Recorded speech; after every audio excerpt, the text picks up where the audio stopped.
not weak no more. I found the strength of my ancestors deep down in my African core. I used to be frightened, I'm not afraid no more. The Father blessed me with the heart of a lion and a warrior soul. So no weapon that form against I shall not prevail. And no man that rise against I, that war they shall never win. Cause I will conquer, oh I will conquer, yes I will conquer them. Come on, let's conquer, oh I will conquer, rise up and conquer them.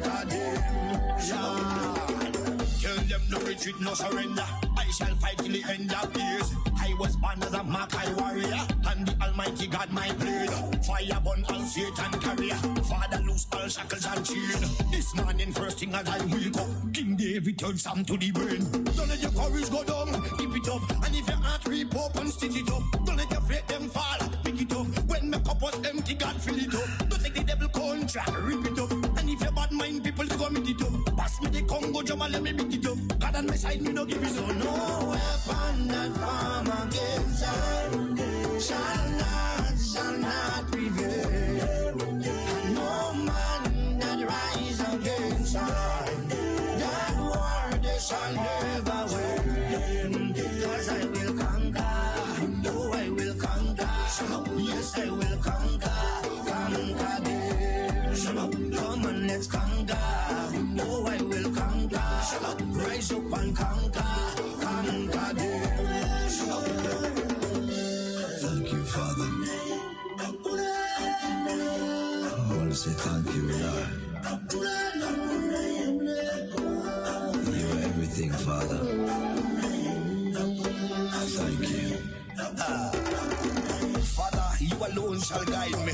No man shall lead my path. In the wind I hear your quiet whispers, and you heal my broken heart. Even some of my friends turn enemies, and they pray for right to feel. And remember you gave us your only begotten son, but we gave him the wound of lies. Send down your warriors with the hello, be carried down to the end of days. No matter how the devil try trick me, unto you my soul I will give. Father, I know this time is coming. I can see the high tide raise. Without you there is no other. Could it be that we decide? No weapon that form against I shall not prevail. And no man that rise against I, that war they shall never win. Because I will conquer, oh I will conquer, yes I will conquer them. Come on, let's conquer, oh I will conquer, rise up and conquer them. I am a man, I am a champion, I am a warrior. So who are you to tell me that I cannot make? Who are you to tell me that I am not the greatest thing that God ever created? Good morning, good morning, good morning, Grenada, Carriacou, and PT Martinique. You're listening to Hard Talk Grenada. A very special good morning to those of you joining us on the various radio stations, 97.5 CitysoundFM, 89.5 CRFM, 91.9 and 91.5 RealFM Radio, 92.9 Sister Al Radio Broadcasting from Hillsborough, Carriacou, and 94.9 We Noise Radio out there in Brooklyn, New York. A very special good morning to those of you joining us on the live video stream, whether it's on Facebook, on YouTube, or on Instagram. A very special good morning to you. It is a pleasure being here with you on this Monday morning, this very overcast, hazy Monday morning. And with me in studio, I have my co-host, Mr. Roland Bola. Good morning, Mr. Bola. Good morning to you, Ms. Duncan, and a very, very special wet Monday morning to our listeners. We had some showers, very light and continuous, I must say, throughout the night. I found that it was not very heavy until the very early hours of this morning, but it was continuous throughout the night. Man, that being the case. I think there's a tropical wave Yes, affecting the somewhere islands. around that is going to bring such weather patterns. And based on the announcements, we can look out for that kind of weather up until Wednesday Right. of this week. So it's quite possible that we can see more showers. There's no definite word. The system can move. The situation can suddenly change. We can get back into the warm sunlight that some of us enjoy more than the rain. There are those who enjoy the rain more than the sun. But it is nature's plan, and there's very little that we can do about it. But I do hope that most of our listeners this morning who has joined us already have had a wonderful weekend, one that they took time off to attend to personal matters, but at the same time to get much needed rest for those who have been hitting the iron throughout the week. There are some people who work all week long and just bask on the weekend. There are others who do the shift system, and there are still those who have weekend work, probably that's all the work they do. But whatever it is you have been doing, I hope that it was satisfying to you, and that you can now look back on a Monday morning and say, yes, I had achieved over the weekend what I had planned, or I have achieved part of what I have planned, and I intend to complete during the week or next weekend. Whatever that may have been, I do really hope that you're up, you're alive, you're healthy, you're well, and congratulations to those who have taken their vaccination already, that meaning the COVID-19 vaccine. For those of you who are considering, I say, come on, make haste. It's necessary, it's important. Those who are still doubtful and hesitant, please look at the facts, get the information, and do the correct thing. Grenada depends on you. Your family depends on you. Your own health and wellness depends on you doing the correct thing. It is the safest and only means we have of giving some kind of serious fight back to the COVID-19 virus. So, everyone out there, I really wish you a happy Monday morning, but let me just shout out Mr. Mills there in Carriacou and Miss Stafford, who is his second mother, he said. Pleasant morning to you. Carriacou and Petit Martinique as a whole, I want to big you up. I want to say, happy Monday morning to you. I want to say to you that I'm so proud of your representative. I listened to her in that interview last week, Wednesday, or part of it. I didn't get every bit of it.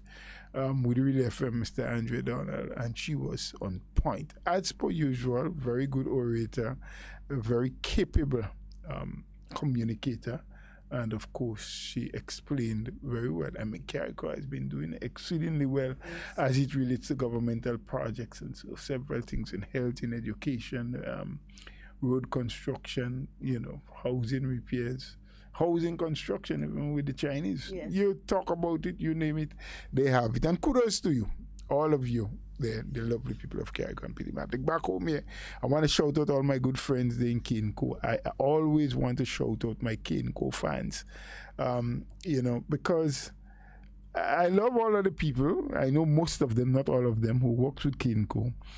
But I also like the company, for the mere fact that we have always heard some of the critics complaining that all you see coming into Grenada is hotels. You're not seeing what about agriculture. And there you have a company that came, and in one of the most unlikely areas, because sugarcane production in Grenada and cultivation is sort of something of the past, if we want to say that, with the exception of the River and Twine estate, who still makes rum from sugarcane, or who was the sole company making rum from sugarcane and grew their sugarcane and had employees, working the sugarcane fields and so.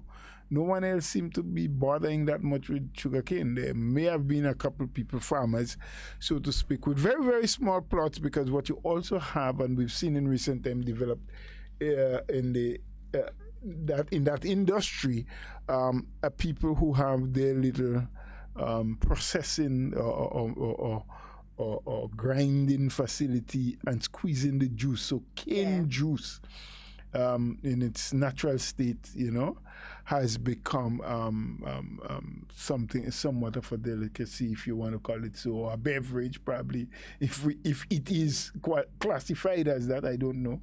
because there's certain classification for what a beverage is. Yes. So the cane juice may not be a beverage. So forgive me if I went into the wrong zone.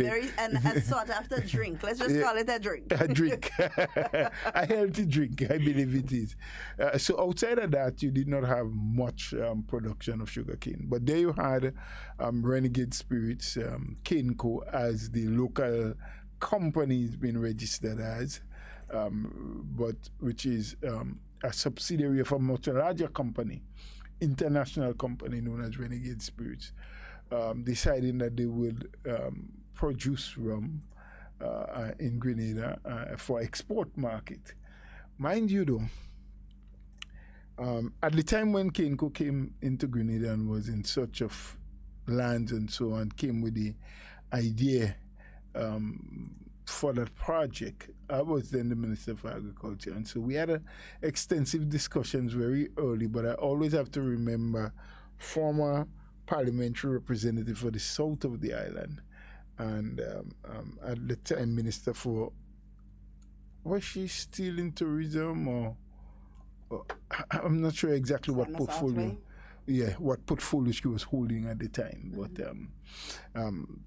parliamentary Otway Noel, she was very, very instrumental. In fact, I think very early she was one of the people who had made contact with the investors and brought them here or encouraged them, because they had been to several other Caribbean islands. They've been to St. Kitts, which for many, many a decades was a total sugarcane kind of island. They planted a lot of sugarcane. They had been to St. Lucia, they had been to Dominica, they had been to St. Vincent, and then they eventually came to Grenada and chose Grenada. So it shows to a certain extent that we are always blessed as a people, in that people come to this little rock here, as tiny as it is, but they fall in love with it immediately. We did our part through the Ministry of Agriculture. The personnel there and all the facilities were set up, private sector people got involved. And today we have a thriving, I can't go into the dollars and cents because I don't know about it, but what I know is that as we speak, Carriacou is employing over 100 people. I know, for example, the cane harvesters, those who actually harvest the cane when it's matured to get it to the mill. There are some 56 people in that crew, men only, because what they do is just cut. I know that there are private truck owners who are now making a bread. They're surviving as a result of transporting cane from the field to the factory. For Carriacou. And I want to big up men and say morning to people like Trevor Booker Stallion, and we have Father Paul, who has a truck that works. I don't know the name of his driver, and then we have Mr. Bagwan from out there, right in St. David's there, close to the canal in Bacolod. These people on a daily basis traverse. Plus, the company has several tractors that do a lot of things. They're heavily into plowing and so now, because they're planting new fields, and they harvest year round. That's the interesting thing. Carriacou has close to 200 acres of cane already under cultivation, and so far they are harvesting year round. Their intent was to plant about 500 acres. So one of the things I heard some time ago is that the yield that they are getting here from the cane is much more than they expected. So it may mean that they may not have to cultivate as much as 500 acres. But they definitely will be cultivating more. As a matter of fact, as we speak, they are in the process of planting some 70 to 80 acres up in the far end of the northern end of River Antoine, what we call Point. They have just listed a whole portion of land from the NIS again, because they have a first portion about 70 acres under cane cultivation, which is lands that the NIS got from the River Antoine estate that they listed to them. But subsequently, the NIS had bought another area just opposite to where they have now, referred to as Point Estate, which was about 100 or a little more than that acres of land. and Carriacou has now listed that from them again. I don't think that they can cultivate the full 100 acres, because some places are close, because that's land that runs towards the sea, and it's very rocky when you get closer to the sea. It's called Point Rock, so it's a rocky area, so they are not able to cultivate the entire thing. But probably about 80 acres or so has been cleared, has been plowed, has been renovated, and the trenches has been dug, and they are into the third week now of planting cane in that area. So that's another massive area. So what it means is that from the 56 or so people that are in the cutting crew, they also have other smaller groups of people that do the cleaning and maintenance of the fields, because you don't just harvest, but you have to clean, meaning that you get rid of the weeds and other things. You have to fertilize, you have to spray, you have to maintain, and then they have people planting. So as they plant more fields, and they're actively looking for more lands in the vicinity of the factory, which is up in Conference in our neck of the woods, St. Andrews Northeast, who also they employ people. And I said some time ago here that they have about 4 distillers, because they have been into the distillation of rum for probably close to a year now, if it's not yet 12 months, but very close to that. And they would store it and age it in the oak barrels, because they're going to export it as aged rum. The people, they are so modernized, and the technology is being infused, which is something that Dr. Mitchell has been talking about for ages, using technology in agriculture. And a lot of people had, blasted him and thought that he was anti-farming, anti-agriculture. And all he was saying is that farming and agriculture is hard work. So the more we can use the technology to advance, and the technology is being used in the distillation and so up there, and then the 4 people that are distillers or ensures that the final product, the rum, is being made, they are all graduates of St. George's University in chemistry and whatever else they did. So and incidentally, they are Grenadians, and they're all female. Oh, wow. 4 ladies. I mean, the overall boss is a gentleman who is Guyanese by birth, been in Grenada a lot of years now. I think he once worked with the Grenada Sugar Factory as well. So he supervises that section of the work. But the others are all young ladies, Grenadians, studied at SGU, and today doing that. So, I mean, I'm saying all of that, and some people may wonder, well, what is that to do with us? It's just an indication that, look, it's not just about bricks and mortar in Grenada. It's not just about building hotels and resorts and so. It's also about agriculture. It's also about farming. It's also about manufacturing. It's also about getting our people involved, because you have several other sectors of the factory. You have the grinding area. You have the area where you would, what you call, set the liquor, because it's alcohol. So when after you do the grinding and you transfer the juice into another area where the fermentation has to take place, you have people doing all that in charge. You have the mechanic shop for maintenance and so of the vehicles and the factory itself. You have the storage area where the final product is being stored. So that area right there in and of itself has a whole set of employees again. And it goes on as they plant more and they extend more and more acres go under cultivation. More people will be needed for preparing, for planting, for cleaning, for even for harvesting, because you may have to extend your harvesting crew. As we speak now, they work 5 days per week harvesting year round, and that with more fields, with hundreds of acres of fields coming into production, you may probably see a doubling of the cutting crew. You may see upwards of 100 people just for harvesting, and then you have the others. So at the moment, well over 100 people employed. You have the bookkeepers, you have the supervisors, what have you. We can probably see that figure increasing by 50% again, or 100%, possibly 80% in another year and a half. So Carriacou can become probably, or is close, will be close at the private sector operation, employing the most people in Grenada, close to 200, right? So farming and agriculture is not on the back burner. It's moving forward. We'd like to see more people get involved in some of the traditional or non-traditional areas and move into secondary products. So at one time we had, in Las Angeles, we had that juice being made delicious by Dr. Mitchell, who had to get out of business for varying reasons. But what I understand is that there was not a consistent enough supply of the fresh fruits. We saw at the Simul Industrial Park, there was Summers who was doing a similar thing. The juices, tamarind and damsel and passion fruit and whatever else they were making on mango and so.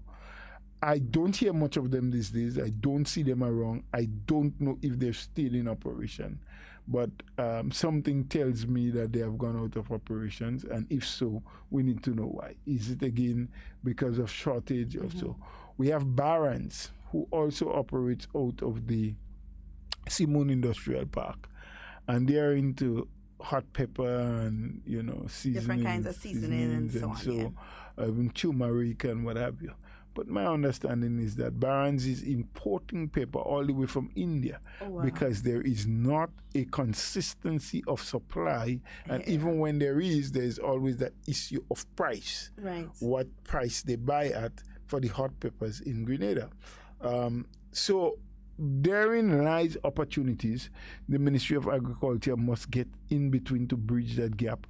Maybe government can get in to subsidize in some ways, because if you have 20 farmers, for example, depending on the quantity of peppers that Barron needs to crush on a weekly or monthly basis, you would have to do the calculation how many acres and the consistency, how regular would they need. And maybe if you have 20, 25, 30 or 40 farmers, as the case may be, that is needed for each doing a half an acre, 2 acres of hot pepper to supply that manufacturing plant. Maybe what it may take is government providing the planting material for them, or providing through the farm labor program some land clearing and plowing for free as a means of subsidy, so that you can provide employment, not just for the farmer, but a couple other people, because I have grown hot pepper already before as a farmer. And it's a very tedious task to harvest, because the trees are not as tall as you are, so you have to be bending to pick. And when you have 1,000, 2,000, 5,000 hot pepper trees going through and picking off the ripe and not just pulling everything from the tree, you don't just tear everything, because you want to pick the ripe or those that are turning ripe and leave the green ones back. It could be tedious, it could be back-breaking, it puts a lot of pressure on your lower back and ends up with pain.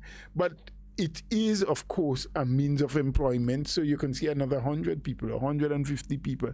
If we seriously take up the challenge and work with the manufacturer and work with the farmers and see how we can balance this thing up, so the whole issue of what price they're getting, because my understanding is that for many people who used to at one time grow for Barron's, it's about the price they're getting and the cost of growing the pepper means that they don't believe they are balancing off well enough. They're not making a profit, or probably the profit that they expected. So for the sake of job creation, maybe it is an area that the Ministry of Agriculture can look into, that the government can get involved in, and some sort of subsidy can be worked out. Right. So it can encourage more people to get in. So agriculture does have its place and have there are things that needs to be done. There are some things that are being done well. There are others that we need to improve on. But there's no stopping for it. And I guess it's all about looking at agriculture as a business as well. Looking at means and ways and getting advice as well on how you can run it in the most profitable way. Because yes, you want to be able to do what you want to do, but you also have to be able to supply for demand. You can't want to plant corn and people didn't want corn. Yeah. You understand? Or plant tomatoes and everybody planting tomatoes, or while everyone is planting tomatoes, and then all of a sudden tomatoes out of season, as you would call it. So it's all about running it as a business and looking at the different areas of agriculture, because agriculture doesn't only encompass going in the land and farm. It encompasses so much more. Look, just recently, I believe somewhere in, is it St. Patrick's or St. Andrews in Port Royal, a young man, Kobe Williams, I believe is his name. He's 30 years old. He is now managing the poultry farm there. It's under new management now, something that has been down for years is now under new management. And I anticipate that it is going to be a great success, considering that we support local. And I always say that because, we always talk about local and agriculture. And then when it comes time to act upon what we are saying, it's a difficulty, So I wish him all the best, and I think it's a really wonderful initiative because we do import. I think it's the highest on our import bill.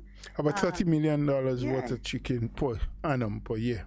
And I mean, if we can only keep half of that in Grenada to circulate among our people, it can make a huge difference. And a tremendous amount of work went into that. I remember since early, and I don't always want to make reference to me, but since my time as the minister, work started on a poultry policy. That has been completed. It has gone to cabinet. There are some aspects of it that the government has looked into and has taken on board, and the Ministry of Agriculture is working towards ensuring that things happen. And part of that is even at the Carriacou level, Grenada had applied for what is referred to as a boundary rate, boundary rate, which means that Grenada now has the ability to charge up to 100% of cost on imported chicken if they wish to. They can vary at any time the import duties that you put on chicken. So as your local farmers continue to produce more, as a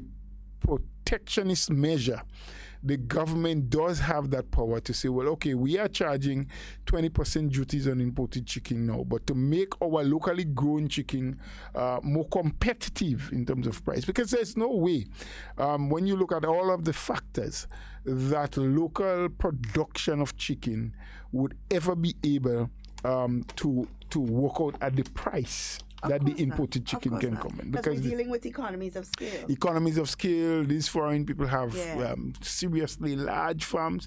The kind of farm that one family or one business owns can cover all of Grenada, and they have them in different places. And so I have had the good fortune of going to Israel and see the production of chicken in Israel. And I'll tell you about that in a little while, that make them so much more competitive than we are here. And some of those companies are owned by American companies who operate out of the U.S. In Brazil, they're self-sufficient and are exporting a whole lot of chicken too. But Brazil, in terms of land mass, is hundreds of times the size of Grenada. In terms of population, there are far more people, and they are able to do because of economies of scale. We operate on a much smaller basis. Our production are more labor intensive as opposed to using machinery, and so the cost of production is always higher. So it will eventually end up with a selling price that is higher than the imported price. But the government does have the ability to increase the marginal duty on the imported chicken so that the price, the final selling price, can become higher. Now, that has not been happening. They're trying to charge as low a duty as possible, and in some instances don't even charge duty to keep the price down. While the local market starts developing, there's another major impediment, which is the cost of feed. And I know as we speak, because we had a resolution came to Parliament only the last time we met, which was a week ago, to look at the operations of the Caribbean agro industry, which is our sole producer of feed locally. And we know that government is already engaged in conversations with them, looking at how, and that has happened before, there have been conversations before, but the poultry policy also calls for that, the new policy in place. And in trying to advance what the farmers need, they are looking holistically now, in a much broader sense. What can we do? What more government must do? What should the company be doing to ensure that the price of feed goes down, so that farmers can become much more competitive? We can, and then you have, as you say, in Post Royal, you have that, and then somewhere up in St. Patrick's area, in Mount Rose, kinda area, there's another major plant that is being set up there. I don't know if they are operational as yet, but the intent is that those two, and I learned that somewhere in the St. David's area, there was plans for another one. Whether it got off the ground yet or not, I don't know. But what that means is that you will now have on island, if the one in St. David's come off, at least 3 major processing plants, if you can call it that. So as farmers, and I understand that is part of what they want to do, I've seen it work well in Jamaica, where they would do contract farming. It has worked very well to a certain extent in Trinidad as well. So as a private individual who has the land space, who has the pens, the companies, these processing houses will set up a contract with you and say, look, we need you to supply us 1,000, 2,000, 5,000, 10,000 birds as your capacity would allow you, and the market will be able to absorb on a 6-week basis. So every 8 weeks, we expect to be picking up that from you, which they will process, they will patch up, they will clean, they will do whatever, and then get it onto the market. We are hopeful that all the components will get into place in terms of you have more people into the farming, you have the price of the feed dropping, you have the processing plants being able to operate in an efficient manner that will not cause them to have to put additional cost on the final selling price. And so the price can come down a bit so it can compete with the imported one, and government at the same time agreeing to protect. As it is now, I think the policy calls at the moment for at least 30% of the market share for local consumption. And government has agreed to that. However, we are not yet producing sufficient chicken on island to take up that 30% market space. Right. And it can increase as more production comes in. So from 30, you can go to 35 or 40 or 50, 60, until hopefully someday before I get out of this country, into internal life, we will see Grenada being self-sufficient in chicken production. I almost was asking you where you're going today. Where I'm going, if you live well enough, you may be able to go there too.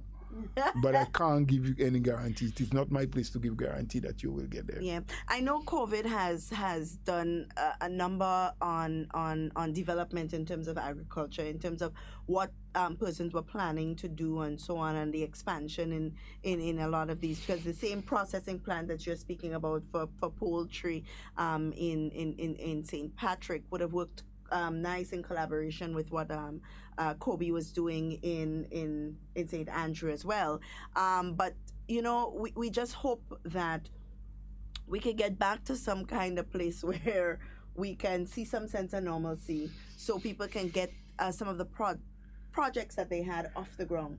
And as we're speaking agriculture, I listened to an interview recently from a gentleman in one of the markets, and he was explaining why where time back he would come to the market with a certain amount, and then by the time 12 o'clock it's all bought up and you know, and gone away with, whereas now persons would come, they pass, they watch, they ask the price, and then they're gone. Now he attributed this to the unavailability of spending power amongst the people. And while that is his reasoning, there are a few other factors that we have to take into consideration as well.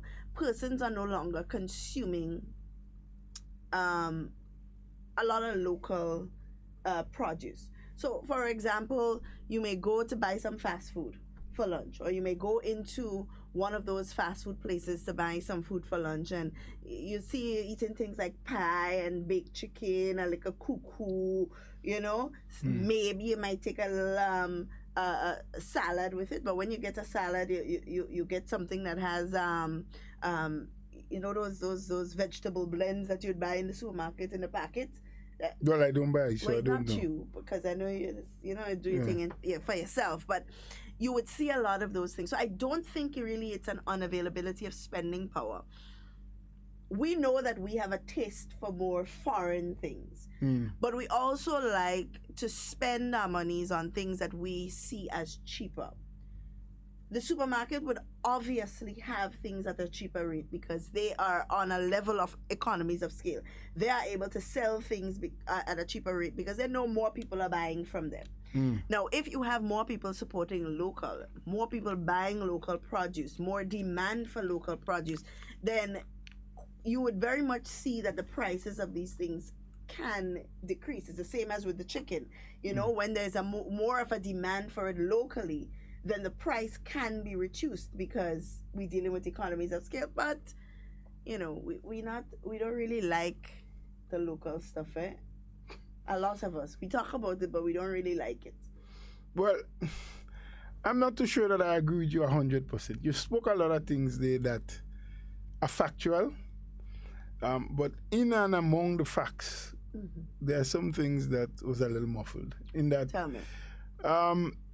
I do believe that there's an issue to a certain extent with spending power at this time in Grenada. Yeah. Well, I mean at this time. Yes, we have to be factual that there are some people in this country that has not earned from working a dollar over a year now.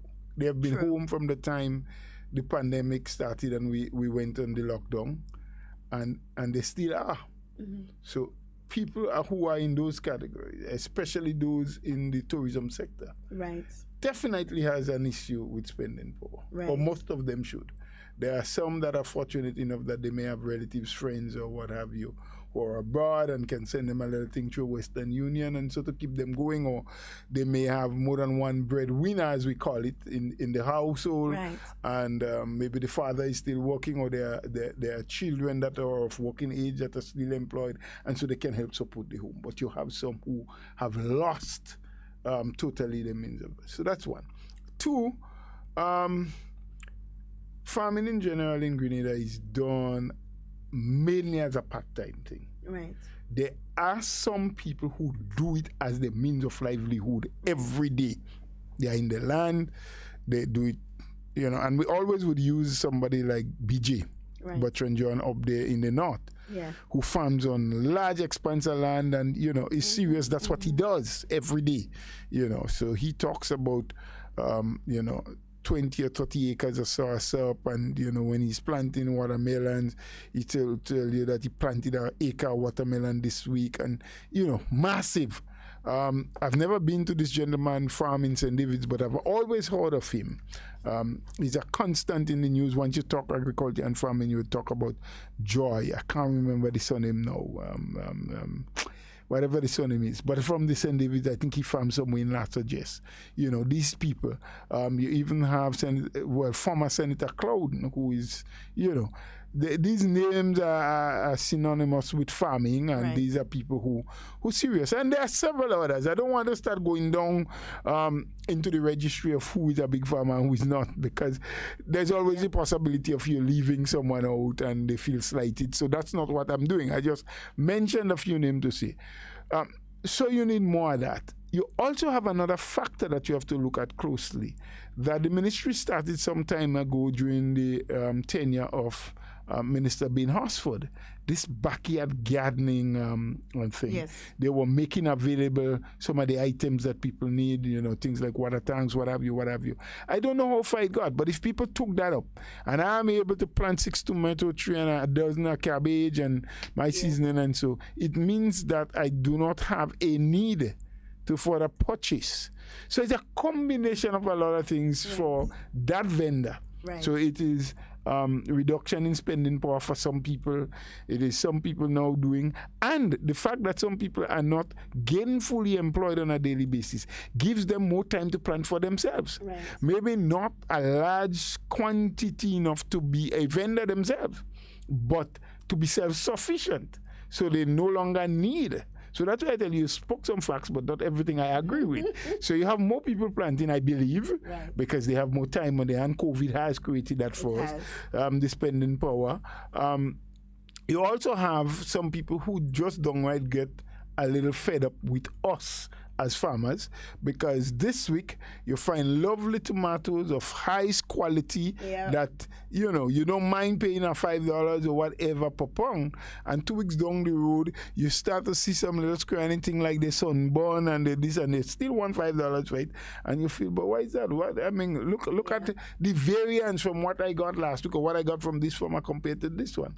So standard, quality, consistency is a problem that we have in the farming community. And I am not saying that to bash, because I'm a farmer and I love my farmers and I wish we could do better.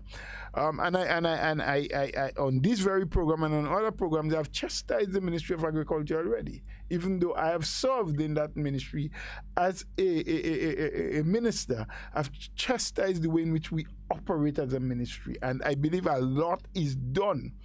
I'm not saying that they're not doing anything. A lot is done. I mean, a lot of the progress that some farmers make, they will not be able to make it had it not been for the Ministry of Agriculture and its involvement. Right. But I think the time has come for us to relook the way in which we have been doing certain things and to get greater value for money. Absolutely. You know? We have our first call on the line for the morning. Hello, good morning. Good morning, how are you? Hi, good morning, how are you? For taking my call. I'm enjoying Mr. Bula. Hello. I have something to say to Mr. Bula. Yes, sir.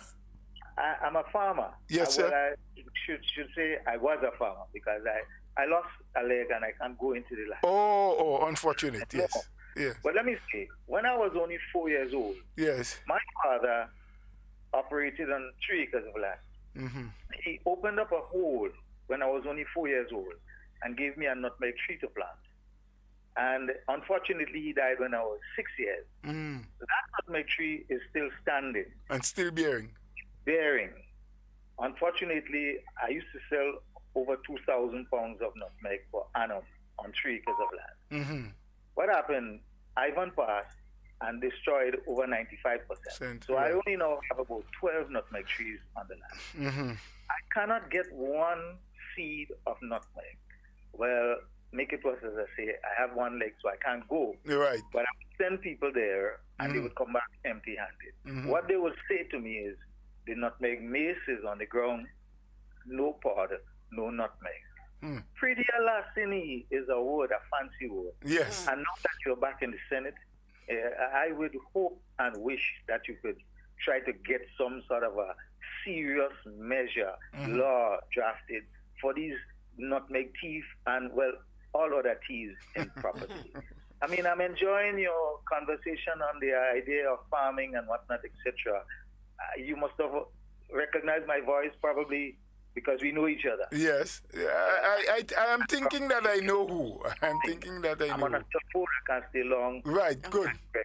Okay. All right. Well, we thank you for your contribution, and the caller is absolutely right. He just went ahead of me because Pretty Alaskan is such a major disincentive for farming. Yes. That is something that I think we need an entire program. We have done it before on this very program. We have spoken about it, but it is such a disincentive. I mean, imagine here you have a gentleman who is still into farming, can't do as much as he used to do, can't get out there because he's restricted from the fact that he has lost a leg, but still willing. Yes. And, you know, that is what is most painful. You go out there, you do, and like I oftentimes say, I don't know if there's any farmer at all in Grenada, or probably any part of the region, that a single mother, or even a father of children, would walk up to and say, "Here, I have been out of job for a while. I don't know if you can employ me to do something for you and pay me something small. But even if you can't, I am in need of a bunch, a couple of hands of green banana, a little plastic bag of tomato, and you have tomato harvesting at the time, or you have pumpkins harvesting, and they would refuse that person. I don't believe any good-hearted farmer, and there are a lot of good-hearted farmers in this country, would do so.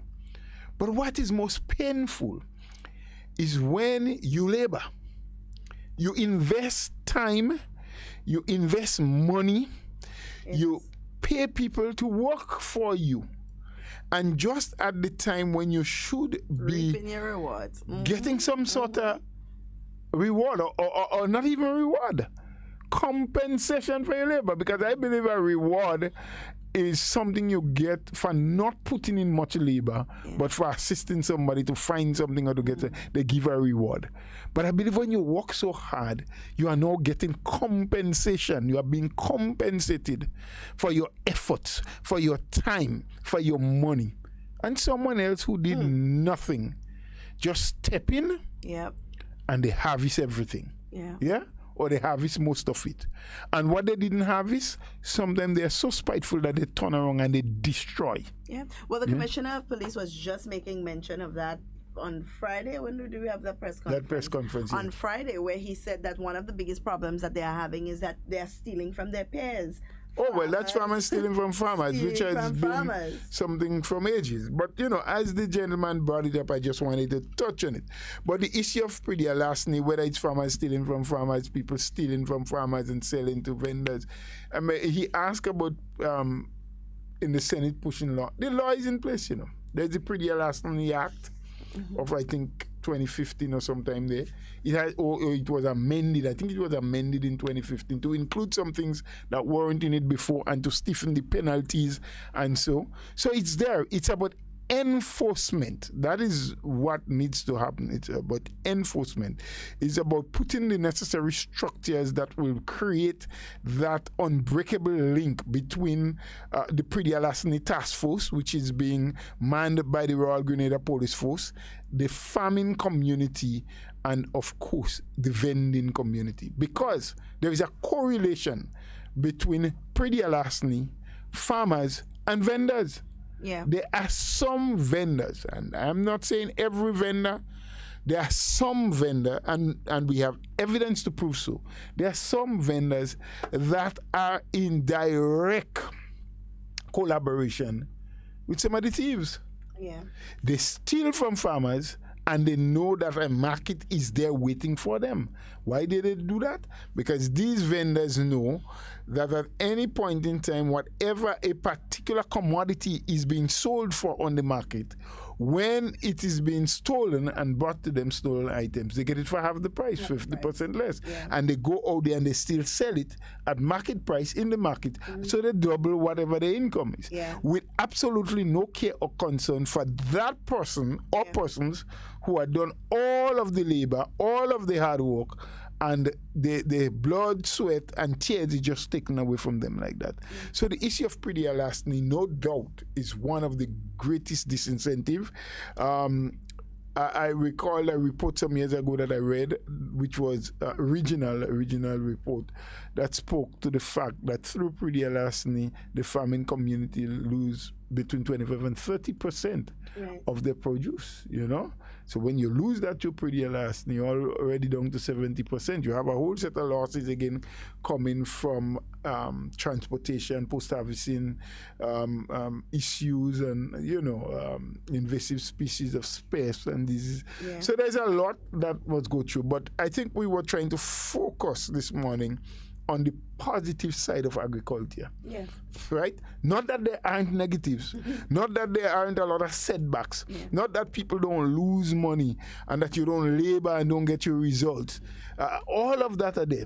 But we were trying to emphasize that there are still some positives and highlighting some of the areas in which, so we were talking about poultry, which is a bright spark, which is something that if we get all the components working together, can see the see employment being provided for hundreds of people, probably thousands too, because you would have and a lot of dollars. If we can just in the next 2 years let's just put 2 years, the rest of this year into the end of next year as a target to do maybe not 50%, but could be 25%. To make sure that locally we can produce and sell 25% of what we import, right? That would be what? 7.5 million? Because we're doing about 30 million or a little more in chicken. Chicken alone. Alone, right? If we can take 25% of that, 15 would be half, 7.5, yes, 7.5 million dollars. So imagine you're targeting between now and the end of next year to keep $7.5 million. And then in another year, you can add another 7.5, that's 15.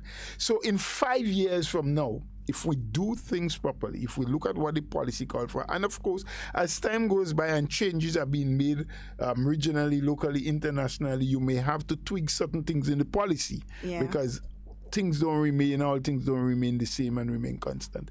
And in 5 years, we can target to say that we become self-sufficient. So that $30 million that has been going out of Grenada can remain here and circulate among its people.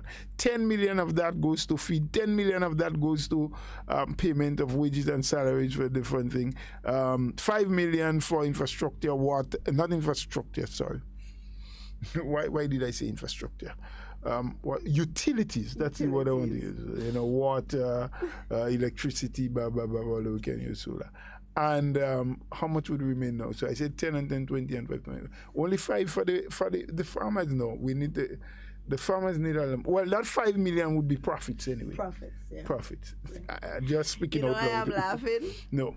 I know my laughing distracted you. I just read a comment on the live video. It just made me chuckle a little bit. The person is saying, but the local chicken is sold so expensive, and some people sell it without the foot. Well, the parts, I think they have chicken food for sale. But a lot of people love chicken feet for making. Never had it, For making, some people make sauce with it, some people make soup. It's just like when you go and you're buying, you say you want a cow heel. Mm-hmm. Because you make a sauce and it gives it that sort of thickness, from the cow heel. I think the chicken foot has a similar effect on doing sauce. Okay. You're doing a chicken sauce. But remember, the chicken foot is only about 2% of the whole chicken. So the breast and the legs and everything else is so much more. Yeah. So some people want a chicken, but if you buy a whole fowl, as we call it here in Grenada, you would have the feet. But if you buy in parts, Someone else is saying that's a lot of money to import chicken. Please, I wish we could cut to quarter. Local is best. Let us support our local farmers. Of course, our local is best because there's another side to the imported chicken that I don't want to get into because I'm not a health practitioner. But in terms of health and its nutritional value, there's a lot of belief that what we are buying is really not healthy for us, what we are eating. And someone once said part of the reason why we're still healthy and have not been suffering of a lot more illnesses from eating this imported stuff is because we always overcook our food in Grenada. But if we do like some other places where they just, sort of scarlet thing, we overwash, we overcook, and we overseason. So that compensates to a certain extent. But I don't know how much longer we can do that for. For the person who spoke about price, yes, that is a concern, and I did speak about that earlier on in terms of the comparison between the foreign. We just cannot compete with them in terms of their productivity, in terms of the fact that they are much larger than us, produce on a much larger scale. And because of economies of scale and how they operate, they can sell much cheaper than we can. But if we work together and we give more support, and our farmers into the chicken industry or poultry farmers are prepared to take a longer time to make the millions that they're looking for, we can work together and cut prices a little bit. Government can increase on the bound rate in terms of the duties that they charge on the imported ones, so we can see a leveling off of prices. But that will take time, that will take planning, that will take organization to have everything well structured and work out in the proper way. Absolutely. I just want to share with us some information from the Ministry of Agriculture. I know it came out since the 9th, which was sometime last week, concerning the Farm Labor Project or program. And I don't know how many people had access to looking at it, but I do want to share that the applications for registered farmers for the Farm Labor Program is still open, and I think it's open until the 18th, which is this Friday.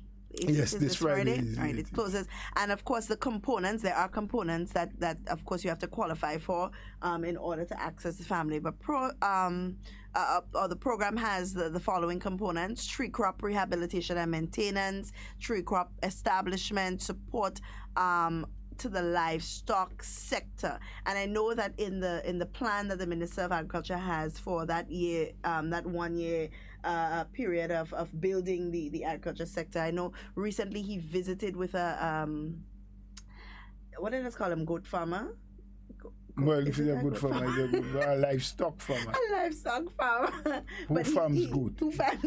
Farms goats, to see how he can help in expanding and building and growing, so we can have more of a local, because a lot of our livestock is imported or has been imported from St. Vincent, which really baffles me still. We have all this land, all this area, all these farmers. Well, it shouldn't baffle you. If people are not interested in doing something, you won't have it. Yeah. In St. Vincent and the Grenadines, you have a lot more people that do those things as a business. We have a few people. There's a gentleman in the Westerhall area. His name is not coming to mind now, but he does, or used to, because I have not heard or inquired of him for a little while now. Goat and sheep, very good pedigree, and a lot of it on some land, somewhere to the back by where Cardi Research Center is, in that vicinity. He also does cattle.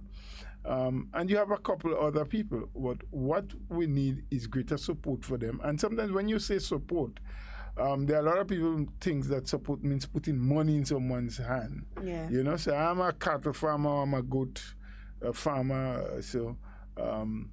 and the government needs to give me support. Means that the government must give me some money. And it does not necessarily have to be hard cash, you know. It can be assistance in building better pens for them.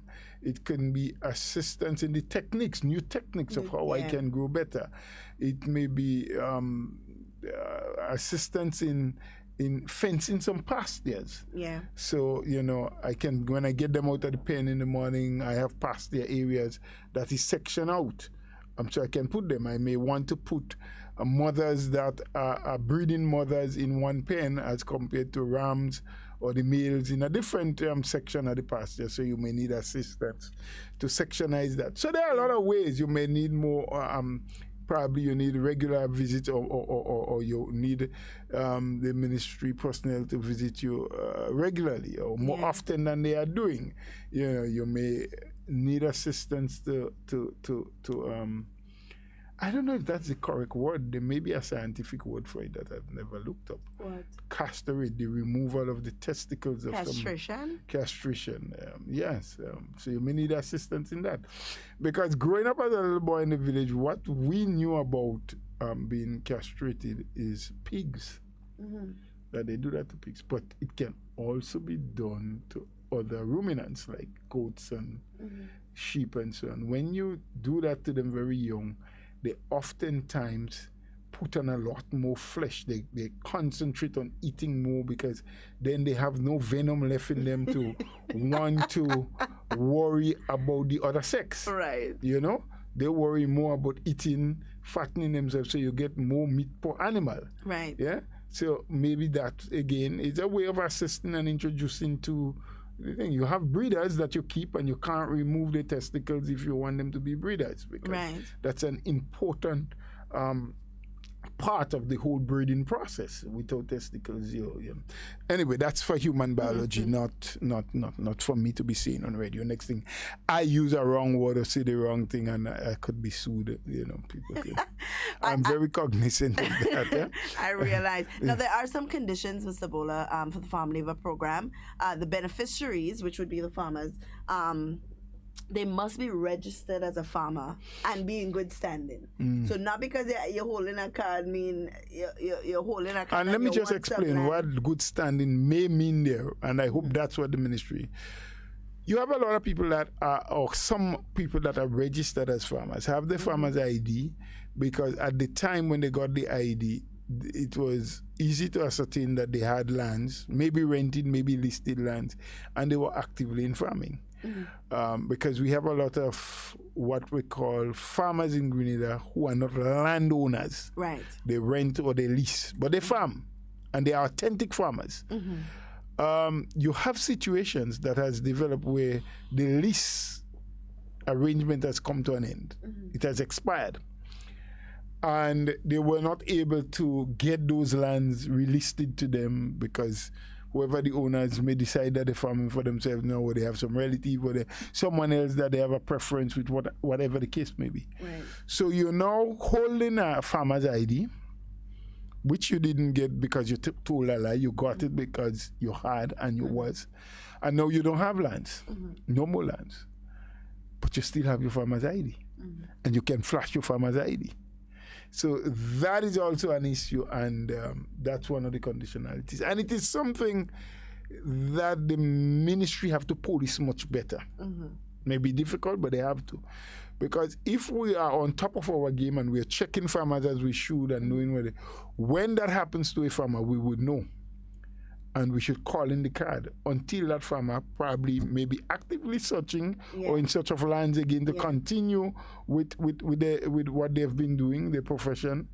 But until such time, they should not be flashing a farmer's ID card because they're not actively farming. Right, and as you say, actively farming, there are also issues of farmers who have a land, not working the land that they have, but asking for assistance to have that land cleared. That's the opposite of what we just spoke about. Acres, don't do anything with it. Only around farm labor time, they come out and they ask. And that has happened. I mean, the ministry knows that. I know that. There are a lot of people who know that. And there are examples. We have names of people who the ministry has assisted. And from the time the ministry assistance was complete, that was the last time they ever was in that land. You know, and you can't continue like that. That is why I've said that the government and the ministry does a lot, spends a lot, but we have to find new ways, innovative ways of making sure that what you put out brings back benefit. It does. One of the other conditionalities would be the support previously provided by the program will not be repeated if it has not been maintained. Which is what we were speaking about. And the time allotted to each beneficiary will be determined after assessment by the Extension Division and must be adhered to.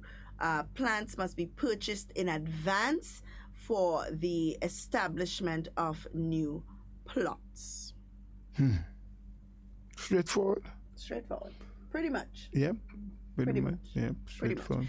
Sometimes we have a lot of opportunities that we take advantage of in the wrong ways, and a lot of good people that need those opportunities tend to lose out. We have a call on the line. Hello, good morning. Morning, lady. Hi, good morning. How are you? Hi, day. All right. Morning, Mr. Bola. Good morning to you, sir. How things, sir? Well, we are alive, taking it one day at a time. Yes, all of us alive. Yes, one day at a time. So what things going, by the way? Well, I can't say it's of the very best, but, With what me and you talk about? Yeah, I know that's what you're talking about. As I told you, there are other people that I need to talk to, but yes, nothing has been... I hear in a whole talk, sir.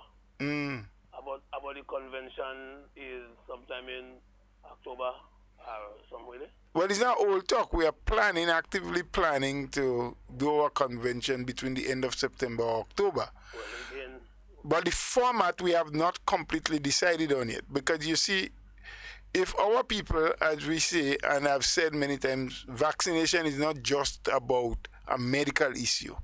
If people are not going to adhere to and get the vaccination and we have herd immunity, we can't, as a responsible political party, bring a mass of people in one place for a convention.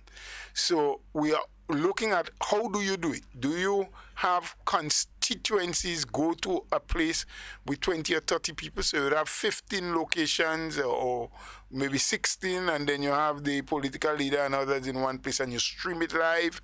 I don't feel that looking right. Well, you ain't looking right, but you have to do what is what the Ministry of Health and the police allow you to do. Yeah. I'm listening you. I thought I hearing we don't have this thing on them here. So how you showing me them type of thing? What thing? I mean, we don't have no positive case in the island. Yeah, so But that doesn't mean we are out of COVID, sir. I think we're free. No, sir. That's what you think, but that's not Far how it from. works. Yes. We're far from being free. As a matter of fact, just over the weekend there is a thing going around now where the police is actively in search of 4 or 5 individuals who came into the island out of St. Vincent to some little boat. And they got two. Didn't they get two slow already? here, you know. No, we're not slow because it's our own people encouraging it. Yes. Because these people who come here, some of them who are not Grenadians and some are Grenadians, they don't just living under a tree. We occupy them and take them in our homes. And we keep it secret. And we St. go on- Vincent is filled again, with that. Again, Mr. Bola, Yes. when you hold this type of people and them in this act, I feel jail too good for them. No, but the law says what you're supposed to do. But Yeah, I understand you. Wow. But that is why we keep encouraging people to get vaccinated, because we just don't know who, we don't know where they're coming from, we don't know when. The police is doing the very best they can, but the police can't be on every beach in Grenada every night, every hour. I understand. Right? So people are slipping in. We have a responsibility as a people to say, hey, this is my country and it needs to be protected. We don't have any COVID now, we don't want. People, just the last time that there was one from New Hampshire who came down through a speedboat from Trinidad into Petit Martinique and then via the But Osprey. he was alright just the same. But they pick him up. Yeah, The but- point we're making here, as you were saying, well, we don't have it in Grenada. We agree. But look how easy it could come. Yes, Any one of them, if they are positive, just by intermingling, and they don't intermingle with you personally, you know, No. with anybody else, the house they go in, the shop they go to, and it starts spreading. And you will catch it and you don't know how. You go into town, you're talking to a man, you don't know the man have it. The man get it. So we're saying you cannot get careless. What I when I leave here, I leave with my mask. When I reach in town there and what I want, anybody want to talk to me, I put my mask in my base. Well, we should be continuing to do that, and that's good. That's good. I don't watch certain scene where I don't lime the, oh God, Lord, Father God. Some of us evil, man. So we just have to keep encouraging our people to do the right thing, follow the protocol. Yes, we are. What I've seen, some of us evil. Yeah. And he has some political party outside it is dangerous. Yes. I like Antoine and them fellas and them. Well, you know, you have to be careful. Don't call names if you can. What do you mean don't call them? No, because they can take action if you say the wrong thing. And well again, and how they call him? How they call him that go on NDC platform and come talking at that old shoppiness? Well, You know who I'm talking about? well, whoever they be, let's face it, it is their right to stay or to go. But again, they threaten me. They just No, don't let them fret you. Don't let them Yes, fret you. Because you see, they was there. Of course, they And were. why they gain and so Well, it happens. That's human nature. power you want? Well, of course they do. That's why they're into it. You know, it's for power. The problem is they wouldn't get power. Because we had to continue to do our work. We had to continue to wouldn't hold get steadfast, encourage our people to do the correct things. I like Kem Jones and all that. They won't get power. Because we had to know what to do. For them to get it is we have to allow them to get it, you know. Well, again, I don't. Always I go a campaign. You know me already. Yeah, I know that. I know They that. can't mess with me. I know that. They have to come good when they coming good. Yes. And if I don't know, plain out I tell them I don't know what you're talking about. Right. And I move. Yes. But if I know, I straighten them up. Yes, man. You have to give them the right. them up. Once you have the facts, you share it. Straighten them up. Yep. Straighten them up. That is how it is, brother. Yeah. So it is not true to say, well, it is true to say we don't have any positive case, but that I would doesn't like mean to hear that though. that, we don't have it, but we can't get careless. Yeah, I don't like to We hear can't get careless. We have to do what we should. All that we did already to make us negative now, we have to continue doing it to stay negative. Yeah. Something I want to ask you again. Yes. I hear the Prime Minister talk about a package today. Enough for me, so. Well, he said it's for people who are not working, but the Ministry of Finance is working out the way in which they go do it. They said sometime in August, though, by August. Because I don't think they received the money yet. They have applied and they get approval for it, but they have not received it in the island as yet. So And if it's for me, so What I have to do? I don't know yet. That's why I tell you the Ministry of Finance is the one walking out and saying what should happen. So as soon as we have news of what should happen and how people should apply and who is qualified, we'll give the information. Well, again, keep me in your prayers, you know. Of course, I always keep you in my prayer, and you listen to us, so we'll know what's tell. going on. As long as we know, you will know, because we'll announce it here. But you know, I find that it's very good what the Prime Minister coming up there with. Well, he's trying. He's definitely trying. The But government is how they trying. call him condemning it and saying all kind of thing? Well, you know, you can't stop people from talking. What wrong with him, man, of them? You know, nothing from them ain't wrong. As you said earlier on, they're looking for power, and they're trying by any means necessary. By any means necessary. Power they're looking for. Yes. So when you get the information and everything, I will give you the information. We'll call, we'll let you know. Yeah. Certainly.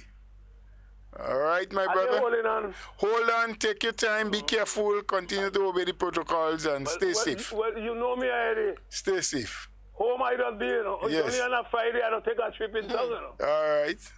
All right, my brother. And they home for the whole week. Very good. Yes. Take care of your good self. self. Going on the road there, I have my mask on. All the time. Yeah. Correct.